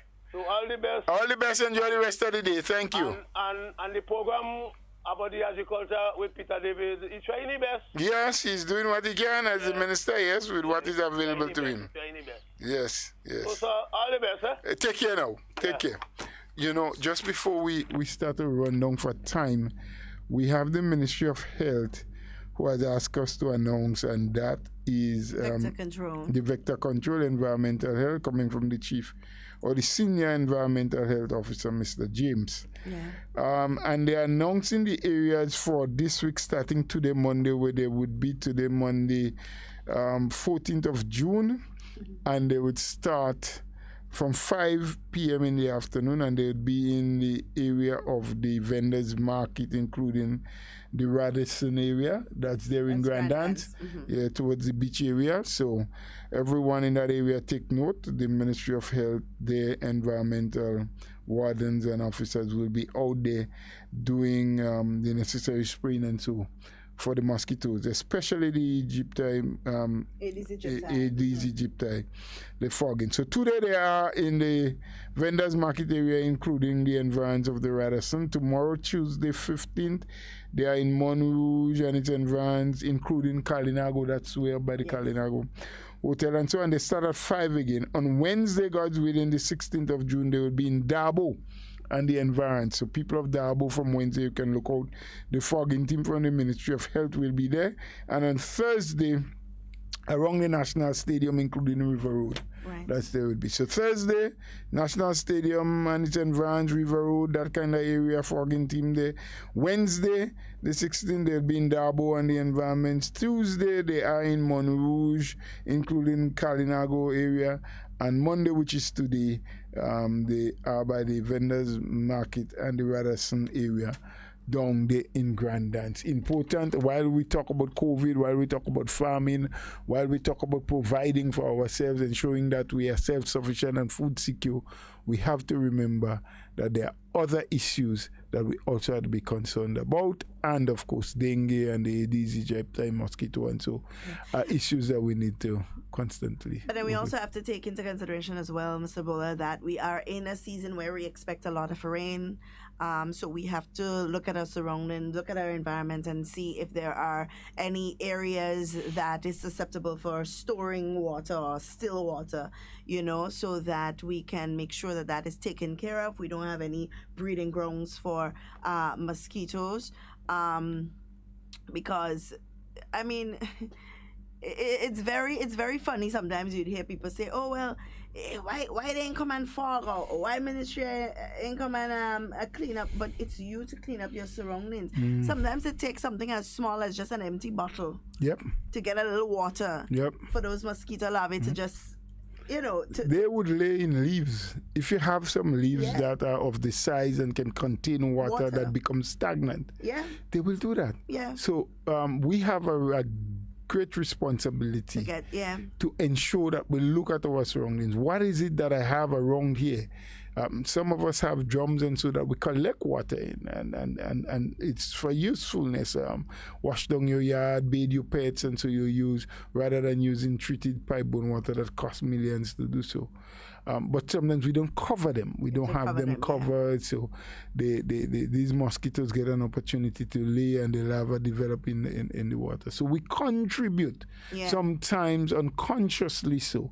You have some old bean, something that you probably intend to get out so that the garbage trucks can take it, but days and weeks and months has passed and it's lodged somewhere around the yard and you're not remembering.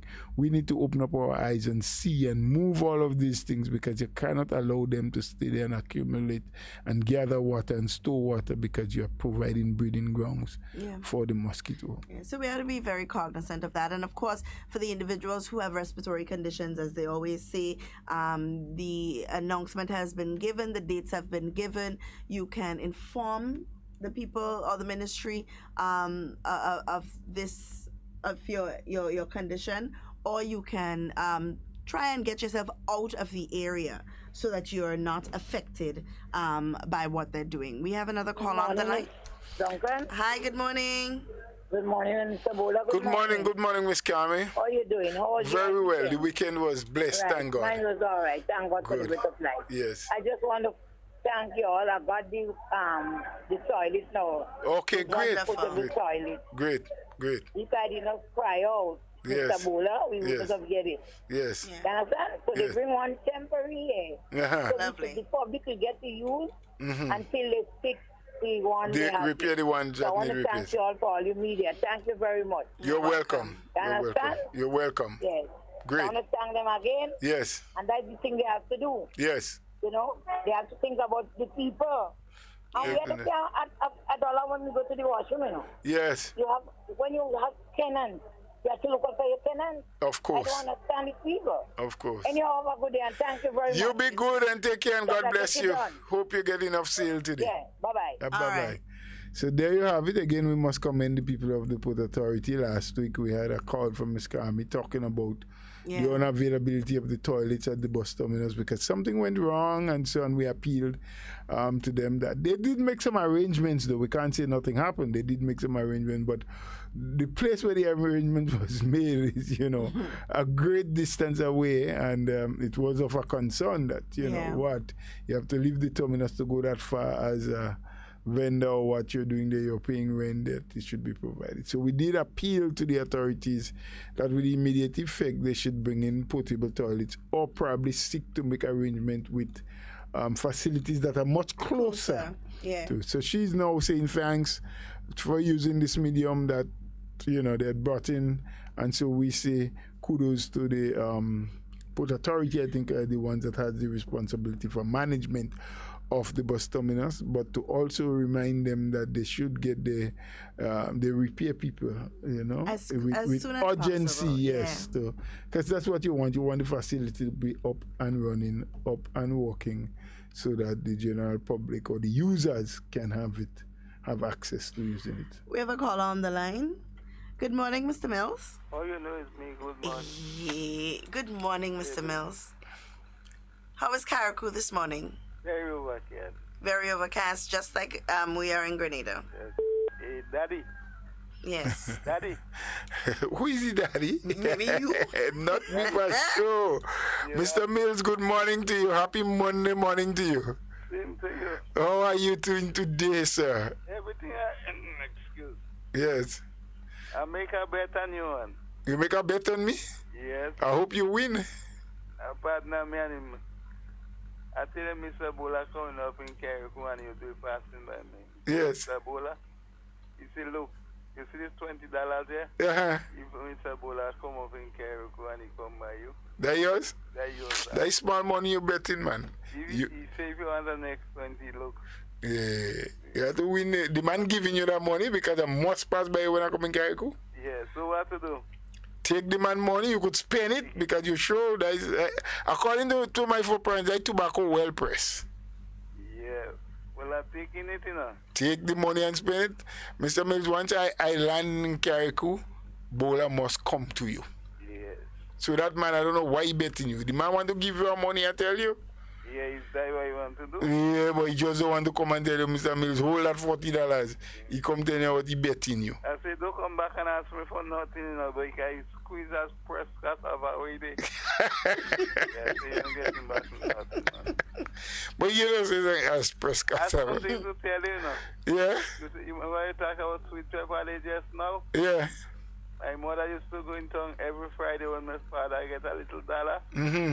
She went in town every Friday and make some goods. Yes. So, as if she talking about the sweet pepper tree behind the house there. Yes. When I look at the tree full of pepper, all different color, yellow and red. And red, yes. So I watch she go this Friday when she go in town now. And she takes she bag and she throw and she back. And the bus come as soon as she go in the bus and the bus swing the can of gun behind the house. I take 4 pepper and I put it in my pocket and I gone upstairs. Because you thought it's sweet. I go down and sweet pepper. And the son come and do so buy the first one, I spit out and the ground, I say sweet pepper. And then when she come back to tell she I go and take the pepper because she had cut my skin and all that. Yeah, on top of that. Yeah. That's I know she had beat me. Oh boy. I pick the pepper and try eating the pepper because why? Because Yeah, it's sweet pepper. Sweet pepper. They're really seasoning pepper, but there are some things that carry some certain names. Yes. Scent or so. For example, essence. I always thought when I was a little boy growing up, essence smells so well. I always thought essence was a sweet something. the essence real sweet in truth, but when you taste it, it's bitter. Yeah, I'm telling you, it smells so nice that it gives you the impression that that is something sweet. Yeah, for cake and yeah, man, for a lot of things. When you put it in the cake, the flavor. Ice cream, all kind, because you have different brand. Because so, for example, like when you do your little Morby, the best one you could throw a bit in is the aniseed into Morby. It works so well. Oh, yeah, the clear one and the blackish one. Yeah, but they have they come in and- different things. You have vanilla, you have pear, you have almond, you have aniseed, you have mix. Mixed, yes. There's one like they might mix all the different flavors. So there are a lot of flavors in essence. Man, tell me, I say, is it Christmas Day fine or Mr. Mills for I have a work for you? Yes. Tell me, I say, what I work, you tell me you have a work as an electrician in a bakery. Give you a work as an electrician in a bakery? Yes, tell me what you want me to do. As an Yeah, electrician. he say, I just do I tell him I just do electrician work. So he say, you give me a work as an electrician in a bakery. I know why. No, Miss Duncan, tell me what you want me to do. I don't know. You want him to bring the currants for the cake? You want me to put the current in the cake. Yes, that's what I want. Mr. Mills, where you just get this thing in there? No, you see the headache here? Like a man with a gift with that. You're born. Okay, you're born with it. All right. Because the one with the photo, though, if I take that one for myself, Yes. If I take 5 toes, I take only 4 toes. A camera. Hey, we get that one. We get that one on you. We get that one only. A camera. So can I give her a round of applause? Yes, man. She need a round of applause for that one. She did well. Yes, Hey, hey. yes, she did well this month. I might bring her in Carriacou because of that. Hey, You bring her? Might. I say might. Mr. Mills, tell Mr. Bola stop pulling my legs, please. I'm not pulling your legs. Don't give that impression. I'm far away from You you. coming or you don't want to come? Let me talk to you. I always want to come Carriacou. Carriacou is the best. Yeah, Carriacou is the best. Always want to come. So, Mr. Bola, make sure you bring her with you, right? No, sir. She Tell him coming on the again. boat. She don't Tell come in him, with tell him me. again. So, how we eating? When we reach up, we cooking our food. We don't have to worry about that. Yes, we could reach in our apartment. Yeah, all kind of thing to cook. You don't have to worry about that. When the time come, we cook. But yeah, breadfruit thing going there, but in Carriacou. Okay, so that means I know when I come up, I look for a little provision, make up a little box. That's one thing we do. When we go in Carriacou, the little provision, we have to bring it up.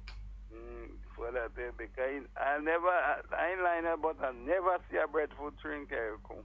Mm-hmm. I listen me, I have not seen it, don't have. Yeah. But I'm trying to never think. see I'm one. trying to think for the amount of times I've been to Carriacou, I'm trying to think as you say that if I've ever seen a breadfruit tree somewhere in truth. I don't think I've ever seen one either. Yeah. The time I put on my phone, you see me phone ring and there, Mr. Mills, you know your breadfruit. Well, at least the information will come to you. That would be good. But you know your breadfruit resort and such Place, yeah.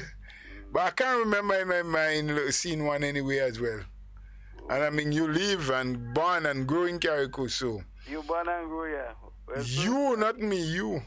Yeah, well, I do. I born and grow and I never seen one. And you don't see, yeah, you never seen one. Well, that's the case, but it's good for you to call us, Mr. Mills, make us know you're alive and you're well. You see plum and mango? Yes. You can't beat back that. Not Carriacou, you can't beat them back. Especially up in Brunswick side. Mango. And there are some sweet mangoes up there. I can tell more people mango knocking dog up in Brunswick. Yeah. And a lot of plums too, the red plum is something. Yeah, the tiny plum too. Yeah. We have a 4 tree and we land up here. Good. So, we're getting along, you know, the time is running by. I know it is. Well, Mr. Bola, you know what to do. You all have a nice day and take care of your You be good too. You be good, take good care. All right. And say good morning to your Mr. Silent Staff. What are you doing? Have a nice day. Take care of yourself. Your second mother. Second mommy. All right. Wonderful. All right. Good, take care. I just want to use the opportunity to big up my brethren, Devon McSween, the field manager of Kinko. Started talking to them. And one of the operators, DC Ranks, who drive a tractor, one of the tractors, Calypsonian. Wait, Devon McSween is Popsy? I say, Devon McSween, big up yourself and all my other friends out there. That's have a good day. When you know people by their nickname. And Miss Batiste and others. We have a caller on the line, Mr. Bola. Hello, good morning. Yeah, good morning, Duncan. Yeah, morning. How are you, brother? Yeah, okay for time being, man. Great. Yeah, Mr. Bola, you see the importance of we getting vaccinated? Yes. Yeah, because no country at all could protect the border. No country at all. No country could fully protect. Some they try, but they can't fully protect it. They cannot protect it. Yeah. Because some people pass through the crack. And by coming to all kind of bitches and things. So that's why it's important that we bring people come out and get vaccinated. Mm-hmm. So then when we protect ourselves, anybody come in, we are protected. But when people come through the crack, let's put the kind of bitches, and they go through the villages. That could be a community spread, right? And I call upon Grenada. Anyone you see, no come in there. Don't keep them around you. Report it to the authorities, the nearest police station, and let them know that this person came in illegally.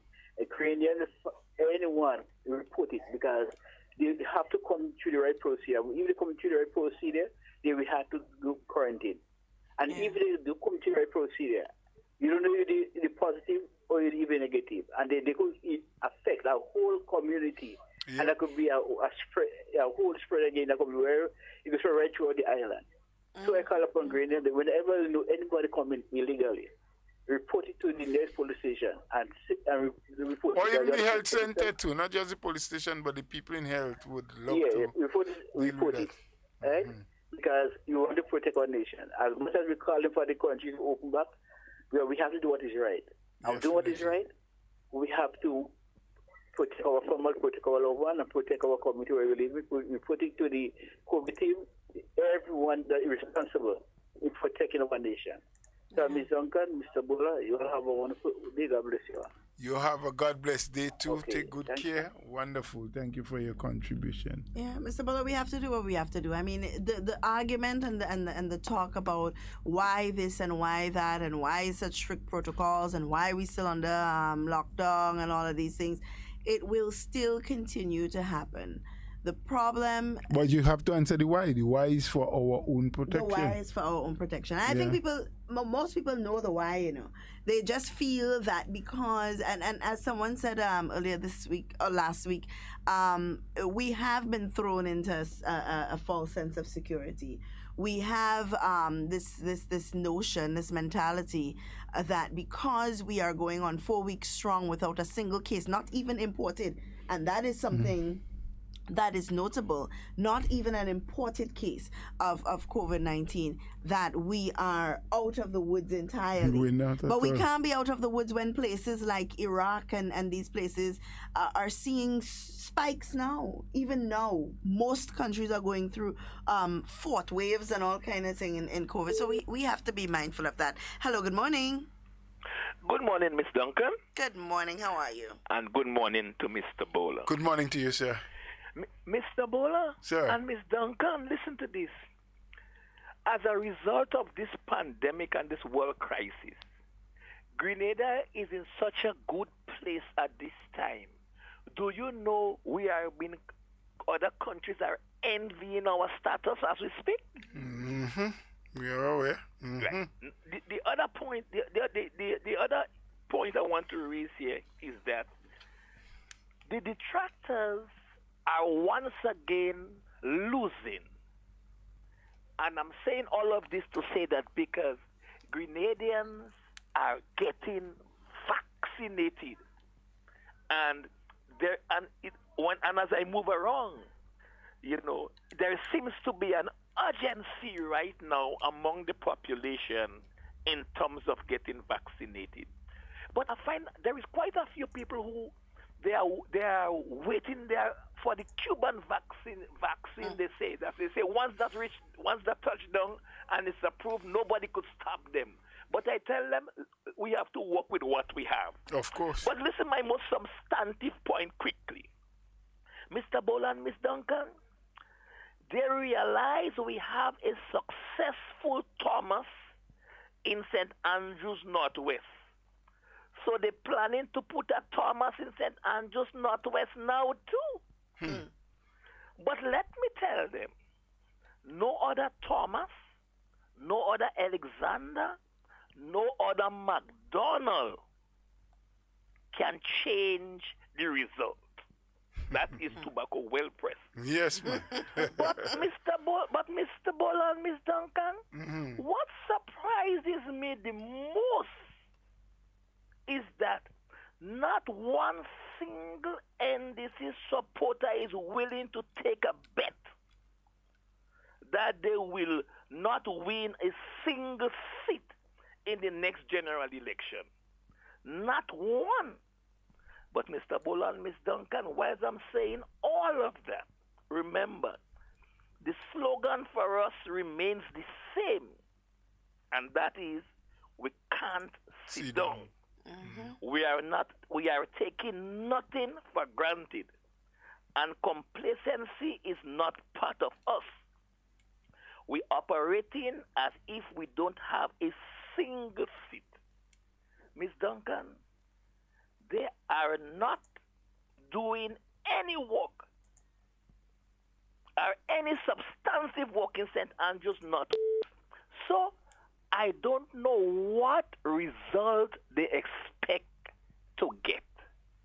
Mr. Bola and Miss Duncan, thank you for the time. You are welcome, sir. Well said, well done, well expressed. That brother is very confident. Very confident that things are in place in his neck of the wood, and he's calling from St. Andrews Northwest. And so I do hope that all my other brothers and sisters in the various constituencies around Grenada, that they're putting their house in order, that they're doing their work, that they will not be caught, as we say in local parlance, with the pants down. Yeah. We have a few constituency meetings happening now. Of course, there are a number of things that are happening. But just meetings alone is not all it takes. It takes good organizing internally and externally, and, knowing where you are and what you're doing, putting your house in order, so to speak. Oil in the machinery, making sure that it has gas and oil and everything and ready to start. Absolutely. Oh, we had a caller on the line, but that caller gone now. Yep, you've lost it. You'll try again. We do have a few maybe the constituency. Yeah, they are. Hello, good morning. Hi, good morning. Hello? Hi, good morning. Hi, morning. Good morning. How y'all doing? We're good. Very well, thanks. Good. I want to address the road, yeah? Which Right road? now, you all know that the road condition is very, very bad here in Grenada. Yeah? All roads or a particular road? Which one are you talking? It made all the road. Okay. Because the patching, but still, there is, it's been dug up still, yeah, after patching. But what I want to mention most about the road, you see that road in New Hampshire? Yeah. When you go through Boucherville, from Hapill, you go through Boucherville, then you come up to Grenville Vale, Right. up to New Hampshire, then into Willie. Yeah. But in lower New Hampshire, like just after Grenville, you know that steep corner the truck had to go up there? Right. There's a big hole almost 4 feet deep there on the left side, which drivers have to hold that side. And if you don't know that hole there, you can damage your vehicles and stuff there. Okay. And I talked to the people there and they told me that this happened because of the trucks. Right. Yeah, you have a lot of heavy trucks going through. So you say lower part of New Hampshire. Yeah, the lower part. As you leave Grenville, the lower part. There's a big hole there. Wrong that corner. Last week I passed there, and one man told me that to keep to the right instead of the left, and I make the right decision. If I had keep the corner, hugging the corner, my vehicle would have damaged there. Yeah, but you could have still get damage hugging the right, you know, because you also drive on the left. But night, so I could have... Oh, you're right. Okay, it was night time. The light, you didn't see any light coming. And last night I passed there, and the hole is there. It's still there. I was able to see it in the evening, and I passed in the night as well yesterday. Okay. So what we would do, we'd take note of it. We would pass the information on to the Boucherville Road Office, and if I get the opportunity to speak directly to the minister, I would raise it with him so that they can take immediate action or, remedial action, if we want to call it that. Yeah, you also, this is an urgent something. Urgent thing. So we'll pass the information on. Yeah, and I just want to make two other comments on the same road, The truck's been destroying the road because Grenville used to have a nice piece of road, Yeah. Well, with asphalt. And then you have concrete lower down Boucherville and higher up Willis, New Hampshire. But now, the trucks are damaging all this road, you know. Yep. Well, the trucks are very heavy, but that's the route they have to take since the road in Molyneux went bad. They're looking at another road that should start sometime in a month or two. The minister did say so. That one will take you out into Bolio. I think Monkuma. Yes. So that should start in another month or so. So that would be an alternative route again that maybe the trucks can use, and they would get an opportunity at that time to do some repairs to the Willis Road. Because it's so active now, they can't do a lot of repairs. But when that Monkuma one becomes available, they can direct the trucks there and do some repairs to the Willis. And of course, you may know, I hope you do, that they are now in the design phase for the redoing of the Molyneux Road. Sometime before the year. Yes, that's the hope. By the end of the year, that's the hope. Yeah, so I find it difficult for trucks to be going through all this terrain like Willis. It's hard enough because Willis Road is very narrow. Yeah, we agree, but what is the alternative? You remember World Cup, 2007? Yeah. You remember for the World Cup they built a bridge in 7 days? You remember that? Yeah. Over the river. I mean, the stadium, then River Road. How they did that? That was the Chinese work. I don't know how they did it. But you all should, a road like that, I think the government should move speedily. It should do something temporary. I know it's a hard task, the engineering-wise. Yeah, but you can't do anything temporary there. The engineers look, the people did the seismic research, they did all the geothermal studies. You can't do anything temporary. And a bridge costs only a few $1,000s. That work that has to be done in Molyneux is over $100 million. You can't do that in 8 days. Neither at the bottom. You can open a road in the bottom. In the bottom where? Because remember the land the bottom is on the beach and the land is moving, so they have to do piling and they have to do benching from the beach come up and thing. Okay. There really isn't anything temporary that could be done. Yeah, but it's hard for the busmen to going up Willis. We burn a lot of gas. That is so true. No one is denying that. But there are times when you have no other alternative but what you're doing. And the government is moving steadfastly. Things are going to happen. And in fact, I think from what I've heard the minister mention, when they start the work on the road in Marlene, they would want to use more than one contractor. So they would have different contractors doing different portions. So the process will be much faster. Yeah. But that's an area I think you all should move speedily with that because it's needed. Well, you say you are, but I'm not involved. I'm not in government. So, but I hear you. I'll pass your information on. Yeah, it's stressful for drivers, man. Yes. Montgomery, all this thing. Yeah. All right. Understood. Thank you, though. And thank you for the information. We'll pass it on. Yeah, you're welcome. All right, my brother. All right. Someone on the live video is saying the tractors are responsible for breaking up some of the roads, especially where I live. I think the owner of such should fix... The tractors? Yeah, should fix the road. Should fix it. The road has deteriorated badly because of the tractors. Well, we may highlight tractors, but the fact remains, and I think that the people within the Ministry of Works has come to that realization, that over the last couple of years, we have been seeing bigger and bigger trucks, heavier tonnage, greater weight. And in the earlier times when a lot of these roads that we use now was constructed, it was in an era when we didn't have this kind of heavy equipment and trucks, containers running, the 40-footers and so running on the road. And so the road designs was not to accommodate that kind of width.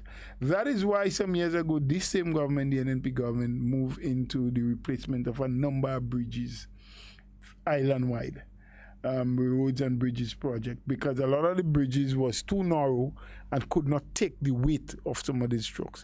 So I don't think that project is in completion yet, but a significant amount of bridges, if you look throughout Grenada, has been replaced as a result of that. Yeah. And so too, the road will have to be done in a phase-by-phase basis because it will cost hundreds and hundreds and hundreds of millions of dollars to redo all of our roads, to expand them, to widen them, to put drainage, to put curb walls, to make sure that they are of a standard that can withstand. Yeah. So what we have had is growth in terms of numbers, size, and weight of the transport that we have.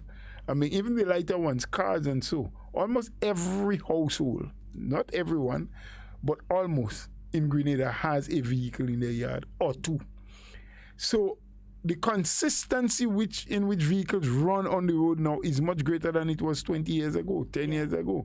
And these roads were laid down many, many years ago. And we want to believe, and the engineers has confirmed, that they were not built. And not just wasn't built for that kind of weight and level traffic, but also they have been aged. Yes. Even if they were built to take that 40 years after, 50 years after. So I know, because the Molyneux Road is not all they will be doing. Remember that they will be doing the whole western zone when they start that project, which is another $200 or $300 million. So you're talking $400 or $500 million starting from the end of this year into 2022, having to be spent doing the whole western corridor, all of the rockfall and slippages and all of those things. So it will cost a lot of money, and you cannot do all the roads in the country all at the same time. But you take it area by area, phase by phase, and the western route is who will get the first bite at this whole replacement, rebuilding, strengthening of roads that we have to do. All right. Well, Mr. Bola, we've come to the end of our program for today now. Yes. Time is up.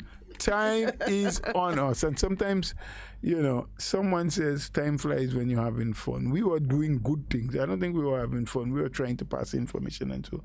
And the time slipped by without even recognizing it. So I just want to use the opportunity to thank all of our listeners, our callers, those who contributed with a comment on the live, whether we were able to read it or not, because sometimes they're coming so fast and furious that you don't get a chance to read all of it publicly. But we do scrutinize them, we do go through them, we do glean from them what some of our people are saying. So we encourage you to continue to do it, even though you don't hear us read it, because it informs us of what people knows, what they don't know, what they're asking, and what we should be talking about. So we are grateful for all of you. We are grateful for all our listeners, our callers. We say continue to follow the protocol.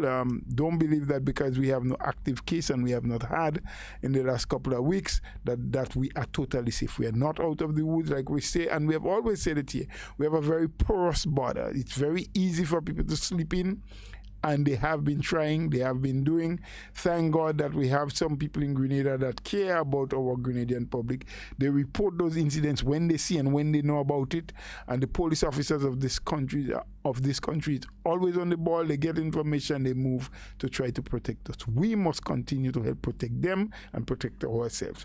We must speak up, we must inform when we hear of incidents of people coming through the loop, people coming through the country illegally. We just don't know what they're carrying. They could be relatives of ours, but we have to be careful. We have to protect them, we have to protect us, we have to protect our family, we have to protect this country. If we want to get back to some level of normalcy, we need to do that. We need to follow the protocols, be responsible, and take our vaccine.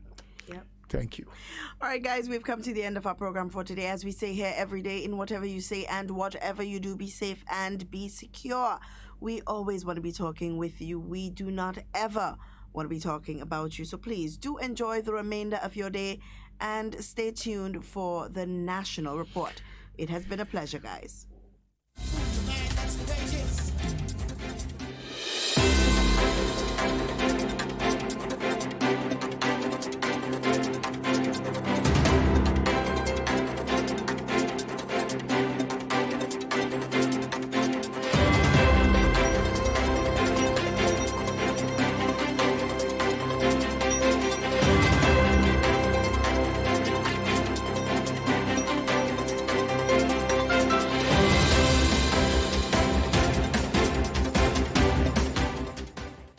Royal Grenada Police Force tests its hurricane readiness plan in preparation for the above-average 2021 hurricane season. We'll have details to this story and more in the National Report.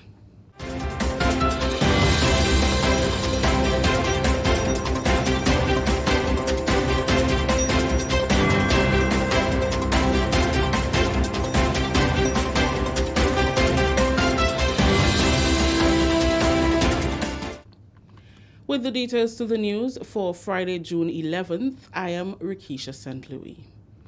The Royal Grenada Police Force has launched the first phase of its hurricane readiness plan for the 2021 Atlantic hurricane season to test response mechanism, coordination, and command and control capabilities. The 2021 Atlantic hurricane season officially started on June 1st. During a press conference on Friday, Assistant Commissioner of Police John Mitchell highlighted the importance of the readiness plan in keeping with its mandate to protect and serve. So far, assessments have been carried out to give the senior officers ample time to identify gaps in the process and find solutions in the event Grenada is affected by a hurricane or severe weather system. We also conducted testing of our equipment and also seeking to find deficiencies and gaps with regards to what we need and what we should have. We also conducted coordinated efforts with NADMA, so at least we can respond together and not just as a single unit. Also, we'd have done assessment with regards to our houses, to our building plant, and also look with relation to our safe houses. So in the event that the police has to move, there are contingency plans in place so that they can move and operate after a storm. Tabletop exercises and emergency drills were conducted at the Western, Central, and Eastern Divisions on May 29th and 31st. These exercises are designed to test the organization's operational readiness, procedural knowledge, and communication competence in accordance with its hurricane plans and guidelines. We would have done the exercises, one, significantly for learning purposes, so that officers can be au fait with the plan and the response mechanism. And that has panned out and went extremely well over the last few days. So we continue to advise our own police officers, and also we take the opportunity to send this clarion call to our nation that persons, families need to be prepared. The Ministry of Agriculture, Lands and Forestry continues to build the capacity of farmers and staff. The latest capacity building initiative, as we hear in this report, was held in St. Andrew for stakeholders in the soursop sector. In this report, Mina Booker tells us it is the aim of the ministry to increase production levels of Grenada's green gold in this training. An engagement of stakeholders, farmers, extension officers and exporters was held on Thursday, 10th June in St. Andrew by the ministry. The session provided relevant information on agronomic practices that must be utilized from propagation to harvesting and marketing stages in order to have a viable soursop industry. Senior Agricultural Officer Lauren St. Louis reminded stakeholders that Grenada has a unique opportunity as it is the only country which can export fresh soursop to the U.S. market, a unique market position that it can continue to capitalize on and fully exploit the demand, especially in the Western markets. We know that the soursop industry is extremely important. It's one of the fastest growing industries that we currently have. It has taken over cocoa, so now it's the third highest export that we have. It's nutmeg, fish, and soursop. And that is steadily growing. That is not something that we envision is going to slow down anytime soon. What we have to ensure as farmers, as exporters, as anybody involved, and even technical officers, is that we maintain the standards that we have. For us, we look at this as an opportunity to assist our farmers, which is our primary mandate, to assist our farmers to improve their livelihoods, to improve their cultural practices, and to, of course, boost the economy of Grenada. Just this year, the Marketing and National Importing Board resumed exportation of soursop to the United States and regionally after being unable to do so for months as a result of COVID-19. Following up on research and development in other countries and the use of science and technology for soursop production, Chief Agronomist Alison Haynes identified a number of critical areas that farmers must get right. These included the incorporation of important macro and secondary nutrients during the life cycle of a soursop tree. Nitrogen and potassium was very high. So nitrogen and potassium is the nutrients that soursop, like we must have in our soursop, because I remember I tell you Brazil and them have nice quality soursop. That's something we must give to our soursop to make sure we improve our quality as well. Size and taste and everything. We know calcium is very important too for the formation of the cell walls in your fruits, curing injuries and all these things where you get a nice fruit. So that's something we must consider when we applying to when we fertilizing our mature trees if we want to improve the fruit quality. The practical session was held on the farm of Lloyd Nelson, a soursop farmer in the parish. Presentations were made by the supervisor for the Northern Agricultural District, Maximus Lazarus, on spacing and land preparation.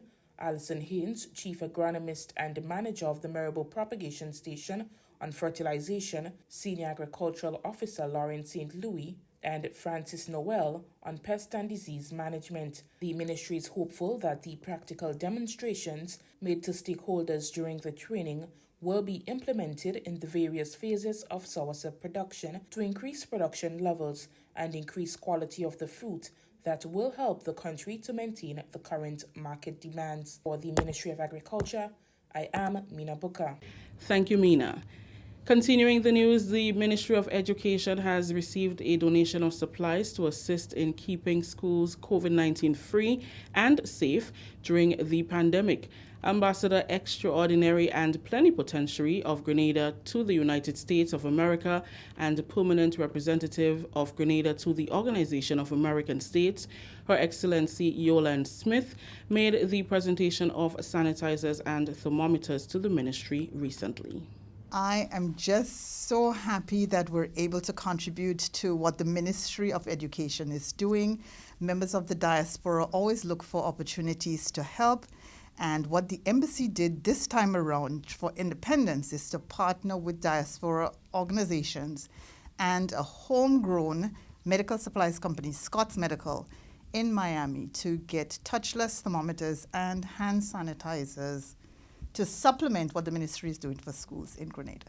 So this is our gesture, the diaspora to Grenada, helping out for schools.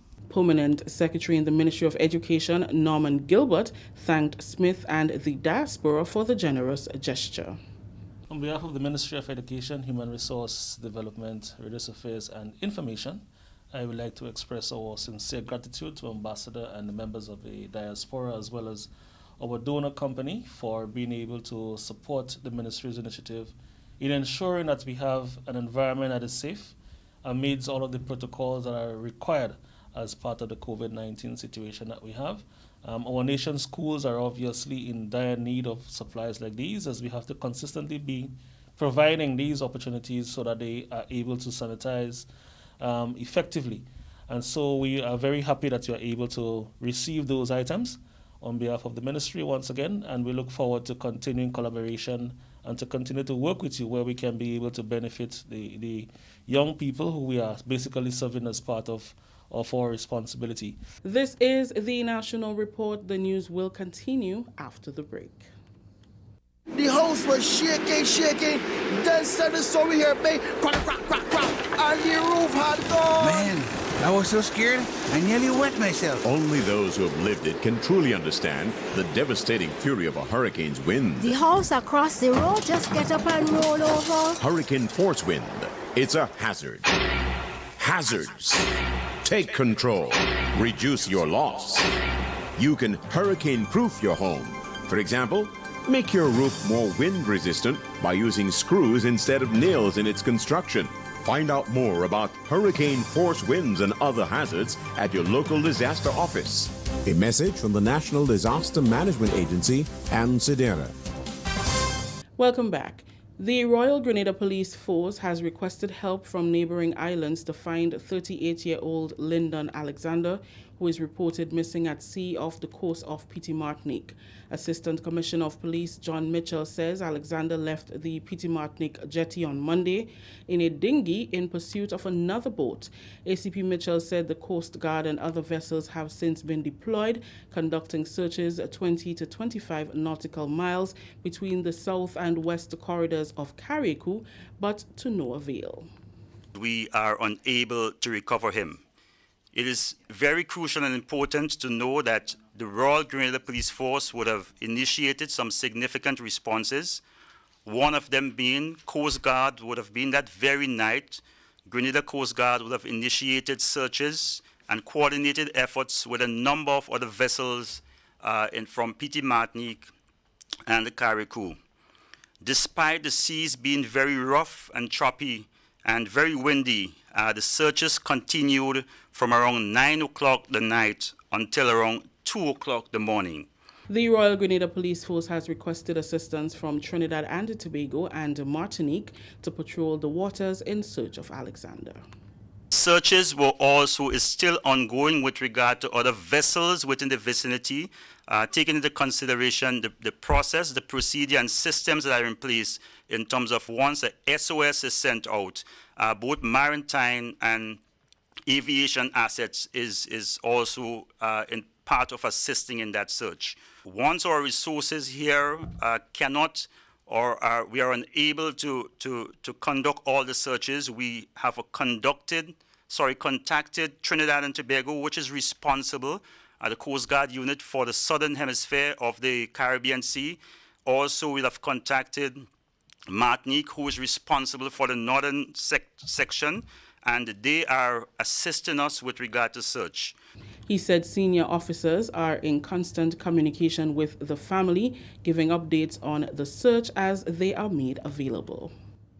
Finally, in the news, a fully furnished computer lab with 20 computers and computer accessories has been installed at the St. George's Seventh-day Adventist Primary School. On Friday, a ribbon-cutting ceremony was held to open the computer lab donated by Grenada Island Veterinary Services. The St. George's SDA School is the 5th institution to benefit from the donation. Dr. Heather Douglas, Grenvet's executive director, said her organization is committed to making contributions to schools across Grenada. I'm happy to be able to give back. I feel like it is my purpose to do so. And I hope as you get older, you think about what your purpose might be, or you might think about what do you want to do when you grow up. And you might already have an idea of that.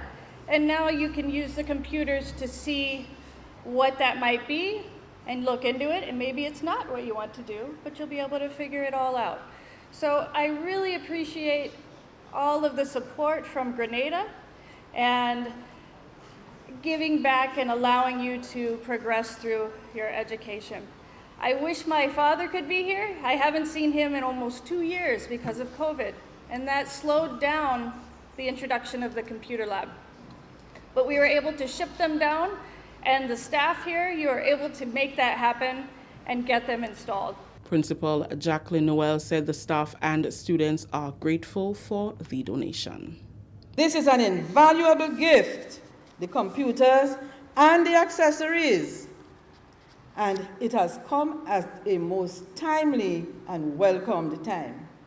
The ICT team of our school, under the leadership of Mr. Horace George, has already drawn up a timetable, and they have secured a curriculum serving grades kindergarten to 6, so that everyone would benefit to a maximum extent from this invaluable gift. We ensure all it will be put to its maximum use. That story just ended the national report for Friday, June 11th, recapping the top story. Royal Grenada Police Force tests its hurricane readiness plan in preparation for the above-average 2021 hurricane season. On behalf of the entire news and production team, I am Rikisha St. Louis saying thank you for joining us. Until next time.